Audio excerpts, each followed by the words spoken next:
Your cat puts their paw on you, you smile, maybe take a photo and move on. But here's the thing. That gesture has a biological explanation, a precise one.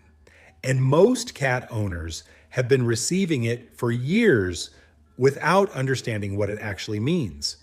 Today, I'm going to explain exactly what's happening in your cat's body, in your body, and between the two of you, when that paw lands on you. No guessing. No, cats are mysterious, clichés, just how it actually works. Part 1, the biology. Let's start from a word most cat owners don't know, but that explains everything. Mechanoreceptors.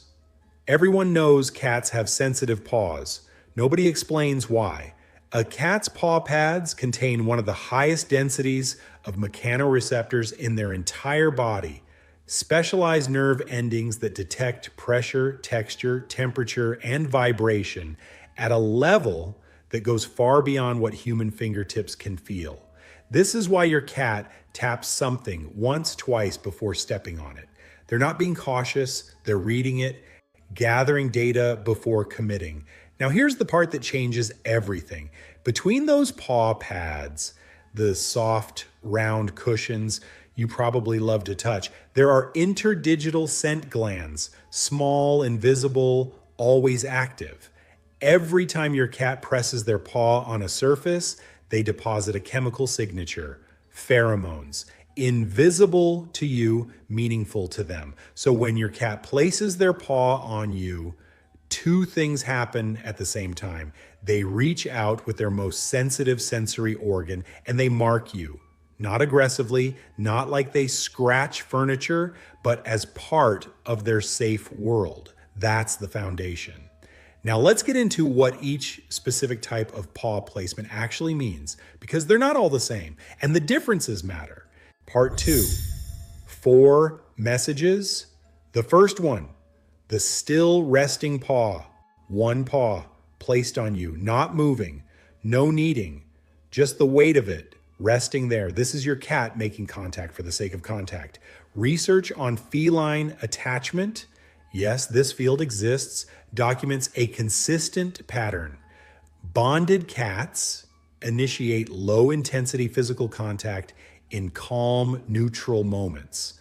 Not when they're hungry, not when they want to play, when things are quiet and they want to confirm the connection.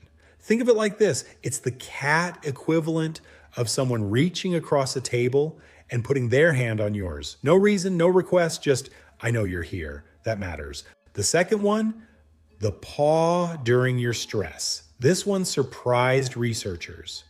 A 2019 study from the University of Lincoln found that cats with strong owner bonds show significantly higher rates of physical contact initiation during owner distress. Changes in your cortisol levels, your breathing, your posture, they detect all of it. When you're upset or anxious and your bonded cat comes over and places a paw on you before doing anything else, they haven't randomly decided to be affectionate. They detected a shift in your physiological state and they responded to it. That's not a coincidence. That's care. The data says so. The third one, the paw that slows you down.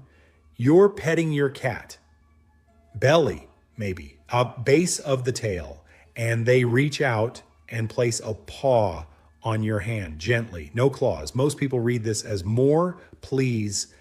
9 times out of 10, it means the opposite. This is a boundary signal, a polite pre-escalation warning. I'm getting overstimulated. Please stop. Cats have a stimulation threshold, and it's lower in sensitive areas. The belly, the lower back, the base of the tail, stimulation that starts pleasant crosses into discomfort faster than most owners realize.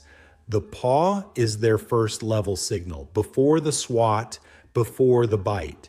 Here's what's important. If you stop when they give you the paw, you just prove something to your cat.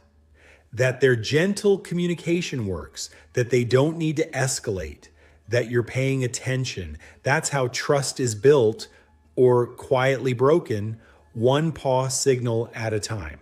The fourth one, the sleeping paw.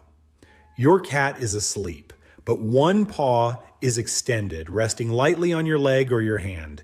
In sleep, there's no social performance, no calculation happening. What you're seeing is pure nervous system.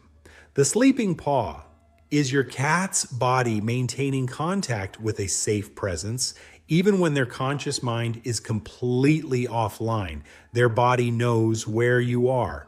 Their body chooses to stay connected to you, even in unconsciousness. You are not just a warm surface, you are the safe thing. And their sleeping nervous system reaches for you as proof, without them even knowing it. Part 3, the oxytocin loop.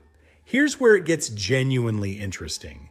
When your cat places their paw on you and you respond, you cover it with your hand, you speak softly, you stop what you're doing and stay still, both of you experience a measurable hormonal response. Multiple studies, including research published in Behavioral Processes, document oxytocin release in both cats and their owners during positive physical contact. Oxytocin, the same bonding hormone that activates between a parent and a newborn, between close friends and physical contact. Now here's the loop. Oxytocin in your system changes your body language. Your muscles relax, your breathing slows, your heart rate drops slightly. Your cat's paw is resting on your body. It's detecting those changes in real time. Pressure, temperature, the shift in muscle tension. Their nervous system reads your calm and responds to it. Your calm calms them. Their paw calms you, which calms them more. This is not a metaphor. This is a documented bi-directional feedback system that activates in seconds through one small point of physical contact. The next time it happens and you think, I should put my phone down for this, do it. Not because it's sentimental, because your cat is already measuring whether you did. Tell me in the comments, how many times has your cat put their paw on you this week alone, and you thought it meant nothing because after today, that number hits different? Part 4, the 3 seconds. Here's something the other videos skip entirely, and it's one of the most useful things you can learn. Watch what your cat does in the 3 seconds immediately after placing their paw. If they place the paw and then curl closer, lower their head, or slow their breathing, they're settling in. They want proximity. They're asking you to stay still. If they place the paw and then pull back slightly, redirect their gaze, or shift their body weight away from you, that paw was a closing gesture. A final attempt at connection before creating distance, read it and don't push. The paw tells you the beginning of the sentence. The body tells you how it ends. And one more thing on this. A cat that places their paw on you in full relaxation, weight dropped, no body tension, slow eyes, is doing something that has a real biological cost. Cats are prey animals. Relaxing the body, dropping physical readiness, is genuine vulnerability. They're not performing. They're trusting. Every time your cat does this with you, they're making a choice based on everything they know about you. Part 5, what to do. Let's make this practical. First, respond to the paw every time. Whatever you're doing, stop for 10 seconds. Acknowledge the contact with your voice, your hand, your stillness. Cats learn through outcome. If the paw consistently produces connection, the behavior expands. If it produces nothing, it fades. You're not training them. You're showing them that reaching for you works. Second, distinguish the paw types.